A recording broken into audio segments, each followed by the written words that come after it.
మిత్రమా ఒకరిని మనస్ఫూర్తిగా ఇష్టపడితే ఆ మనిషి మీద నమ్మకమైన ఉండాలి. ఆ నమ్మకం లేని చోట అమ్మ చెప్పినా నమ్మరు, ఆ బ్రహ్మ చెప్పినా నమ్మరు. మనల్ని కాదని ఎప్పుడూ మనకి దూరంగా ఉంటున్నారంటే వారి మనసులో మనకి స్థానం లేనట్టే. మన దగ్గర దొరకని ఆనందం వేరే వారి దగ్గర దొరుకుతున్నట్టే. ఆ సమయంలో మన మనసు పడే బాధ ఎవ్వరికీ చెప్పుకోలేక, ఆ బాధని అనుభవించలేక ప్రతిక్షణం మనకి నరకంలా ఉంటుంది నేస్తమా. ప్రేమకి నమ్మకమే పునాది. ఎప్పుడైతే అనుమానం అనేది మొదలైందో ఆ ప్రేమ అంతమైనట్టే. అందుకే తొందరపడి ఎవ్వరికీ మనసు ఇవ్వకూడదు నేస్తమా. ఇచ్చాక వారు దూరమైన ప్రతిసారి ఆ నరకం అనుభవించే కంటే చావే బెటర్ అనిపిస్తుంది.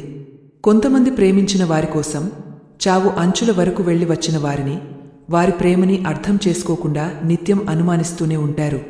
ఇప్పటికైనా మారి వారి ప్రేమని అర్థం చేసుకోండి. మీ ప్రేమ నిజమైందని నిరూపించుకోండి నేస్తమా. అనుకోకుండా కొన్ని పరిచయాలు పెరుగుతాయి, అవి స్నేహంగా మారుతాయి. అంతలోనే చిన్నపాటి తొందరపాటు వల్ల ఆ పరిచయాల మధ్య దూరం పెరుగుతుంది. తెలుసో తెలియకో మన వల్ల ఒక్కొక్కసారి ఇతరులు హర్ట్ అవుతారు. ఒక్కొక్కసారి దానికి మనం వివరణ ఇచ్చినా వారికి అర్థం కాక ఏదేదో అనొచ్చు. ఆ సమయంలో మౌనం ఒక్కటే సమాధానం నేస్తమా. అలా కాకుండా మాటకి మాట ఇస్తే దూరం పెరుగుతుంది. అందుకే ఎవ్వరిని బాధ పెట్టొద్దు నేస్తమా. అర్థమైంది అనుకుంటా. మిత్రమా, అసలైన ఒంటరితనం అంటే ఎలా ఉంటుందో తెలుసా?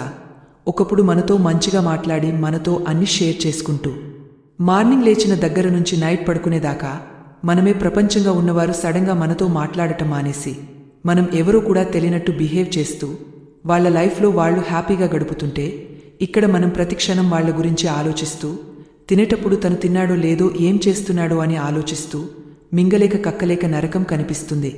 పడుకునేటప్పుడు ఒకప్పుడు వాళ్లతో మాట్లాడిన మాటలు, గడిపిన క్షణాలు గుర్తు చేసుకుంటూ ఏడుస్తూ రాత్రి 1 గంట అవుతున్నా నిద్ర రాక, నిద్ర కోసం పడే తిప్పలు, నిద్ర పడితే సడన్గా మెలకువ వచ్చి ఆ టైంలో మనం ప్రేమించే వాళ్లు గుర్తొచ్చి ఏడుస్తుంటే, ఒకవేళ ఏడిస్తే పక్కన పడుకున్న వాళ్లు లేస్తారేమో అనే భయంతో నోటికి చెయ్యి అడ్డు పెట్టుకుని ఏడుపుని కంట్రోల్ చేయడానికి ట్రై చేస్తుంటే, అదే అసలైన ఒంటరితనం అంటే. మిత్రమా కాదంటారా? మిత్రమా గలగల మాట్లాడే గొంతు మూగబోయిందంటే మనసుకి ఎవరెంత గాయం చేసుంటారో, నవ్వుతూ పలకరించే మనిషి చలనం లేకుండా శూన్యంలోకి చూస్తూ ఆలోచిస్తున్నారంటే గుండెకి ఎన్ని గాయాలు అయ్యి ఉంటాయో, నలుగురితో కలిసి ఉండే మనిషి ఒంటరిగా ఉంటున్నాడంటే ఎన్ని అవమానాలు చవిచూసి ఉంటారో కాస్త అర్థం చేసుకోండి నేస్తమా. మిత్రమా, నేను లేని చీకటి సమయంలో ఎవరు పనిచేస్తారని సూర్యుడు ప్రశ్నిస్తే విశ్వమంతా మౌనంగా ఉండిపోయింది. కాని ఒక చిన్న దీపం మాత్రం నా శక్తి మేరకు పని చేయగలనని వినయంగా సమాధానం చెప్పింది. మంచి పని చేసేందుకు స్థాయి భేదాలు అనవసరం నేస్తమా. అది తమ బాధ్యత అనుకుంటే చాలు మిత్రమా. మాట్లాడి ప్రయోజనం లేదనుకున్నప్పుడు మౌనంగా ఉండండి.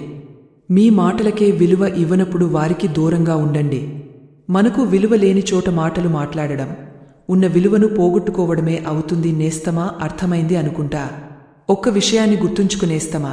తప్పు జరిగిన తర్వాత చంపేయండి అంటున్నారు కానీ, అసలు ఆ తప్పే జరగకుండా సమాజంలో ప్రతి ఒక్కరూ తమ తమ బాధ్యతని తాము నిర్వర్తిస్తున్నారా? అసలు స్వీకరిస్తున్నారా? పక్కవారు ఏమైపోతే నాకెందుకు, ఏం చేస్తే నాకెందుకు అని ప్రతి ఒక్కరూ స్వార్థంతోనే ఆలోచిస్తున్నారే తప్ప, రేపు నీ వద్దకు వచ్చినప్పుడు కూడా నీకు చెయ్యి అందించడానికి ఎవరు వస్తారో ఒక్కసారి ఆలోచించండి. తప్పు జరిగిన తర్వాత శిక్షలు వేసుకోవడం కాదు, అసలు తప్పే జరగకుండా చూసుకునేంత మార్పు ఎందుకు తేలేకపోతున్నాము? ప్రతి ఒక్కరూ మంచి మార్గాన కలిసికట్టుగా సానుకూల ప్రభావాన్ని ప్రతి ఒక్కరి మనసులో పిల్లలపై, విద్యార్థులపై, తల్లిదండ్రులు, గురువులు, సమాజంలో బాధ్యత గల ప్రతి పౌరుడు చూసుకున్నప్పుడు ఎందుకు తప్పు జరుగుతుంది నేస్తమా. మిత్రమా, కొన్ని లక్షల పరిచయాలు ఉండొచ్చు, కొన్ని వేల స్నేహాలు ఉండొచ్చు, కొన్ని వందల బంధాలు ఉండొచ్చు, పదులలో ప్రాణబంధాలు ఉండొచ్చు, ఒక్కరు మాత్రమే ఉంటారు మిత్రమా. ఆ ఒక్కరు నీ హృదయంలో కొలువై ఉంటారు. హృదయంలో ఉన్నవారు నీ జీవితంలో నీ పక్కన లేకపోతే మిగిలిందంతా శూన్యమే. ఎన్ని ఉన్నా, ఎంత ఆస్తి ఉన్నా, నీ మనసంతా నిరాశ తప్ప ఆనందం అనేది నీ జీవితపు అంచులో కూడా కనపడదు నేస్తమా. అదే ప్రేమకున్న విలువ. ప్రతి బంధంలో ప్రేమ ఉంటుంది. నీ హృదయంలో దాచుకున్న ప్రేమకు మాత్రమే అంత విలువ ఉంటుంది నేస్తమా. పుట్టుక మాత్రమే తెలిసిన ప్రేమకు చావు అస్సలు తెలియదు కదా. ఏమంటారు నేస్తమా. మిత్రమా, ఒకరికి మనం అక్కర్లేనప్పుడు మనం చేసే ప్రతి పనిలో కూడా తప్పులు వెతుకుతారు. ప్రాణంగా ప్రేమిస్తే విలువ లేని రోజున ఆ ప్రేమ సమాధి అయినట్టే కదా. మనమీద మన మాట మీద నమ్మకం లేదని తెలిసిన రోజున మనం చచ్చినట్టే లెక్క. మనకి ఎంత దూరంగా ఉంటే వాళ్లకి అంత ప్రశాంతత దొరికినట్టు అని తెలిస్తే మనం దూరంగా ఉండడమే మంచిది నేస్తమా. కానీ ఒకటి, ప్రేమ కోసం ప్రేమించిన వారికోసం ఎక్కడున్నా ఎంత దూరంగా ఉన్నా కొంతమంది వెతుక్కుంటూ వెళ్తారు. మోసం చేసే వాళ్లకి అంత దూరం వెళ్లాల్సిన అవసరం లేదు. వారికోసం అన్ని ఇబ్బందులు పడాల్సిన అవసరం లేదు. మనతో ఉన్నవాళ్లు మోసం చేస్తున్నారని అందరూ అలాగే ఉంటారు అనుకోవడం పొరపాటు నేస్తమా. ఇప్పటికైనా నిజమైన ప్రేమను నమ్మండి. లేకుంటే మీకంటే మూర్ఖులు మరికొకరు ఉండరు. అర్థమైందా నేస్తమా. ఒక చిన్న మొక్కను ఒక చెట్టుగా మార్చడానికి ఎంతో కష్టపడాలి.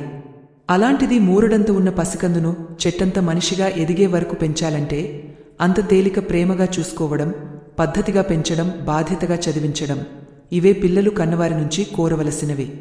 అంతకుమించి ఏం సంపాదించారు, ఎందుకు సంపాదించలేదని అడిగే హక్కు ఏ పిల్లలకి లేదు.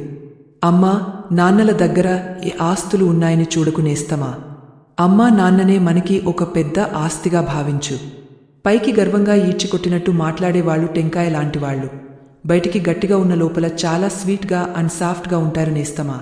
కానీ మౌనంగా ఉండే వారితో మాత్రం చాలా జాగ్రత్తగా ఉండాలి. అర్థమైంది అనుకుంటా. ఒంటరితనం బంధాలను కోరుకుంది. ఎంత భారమైనా సరే భరిస్తాను అంది. బంధాలన్నిటిని కూడా కలుపుకుంది. బాధ్యతలన్నీ ఒక్కసారిగా మీద పడ్డాయి. కొన్ని రోజులు ఇష్టంగా భరించింది. ఆ తర్వాత కష్టాలు మొదలయ్యాయి. బ్రతుకు భారమైంది. చెయ్యి అందించే తోడు ఒక్కటి లేదు. ఏమైనా అంటే కావాలి అనుకున్నావుగా భరించని వెక్కిరిస్తున్నాయి ఆ బంధాలు. ఒక్కొక్కటి భారాలను దించుకోవడం మొదలుపెట్టింది. అలా మొత్తం భారాన్ని దించేసుకుంది. ఆ మనసుకి అప్పుడు అర్థమైంది, మనం కావాలని వెళ్ళకూడదు. మనల్ని కావాలని వచ్చిన వారిని వదలకూడదు. మన అని మనం అనుకుంటే సరిపోదు. వాళ్లకు కూడా మన వాళ్లని ఉంటేనే ఆ బంధం బలపడుతుంది నేస్తమా. మిత్రమా ఆడదాని ఏడుపు ఆ మగాడికి ఎంత భయంకరమైనది అంటే, ఆమె ఏడుపు నిజమైతే ఆ ఏడుపుకు కారణమైన మగాడు సర్వనాశనం అయిపోతాడు. ఆమె ఏడుపు అబద్ధమైతే ఆ ఏడుపును నమ్మిన మగాడు సర్వం కోల్పోయి రోడ్డున పడతాడు కాదంటారా. ఈ వీడియో నచ్చినట్లయితే లైక్ చేసి మరిన్ని వీడియోస్ కోసం మన ఛానల్ని సబ్స్క్రైబ్ చేసుకొని మాకు కొంచెం సపోర్ట్ చేయండి. ధన్యవాదాలు.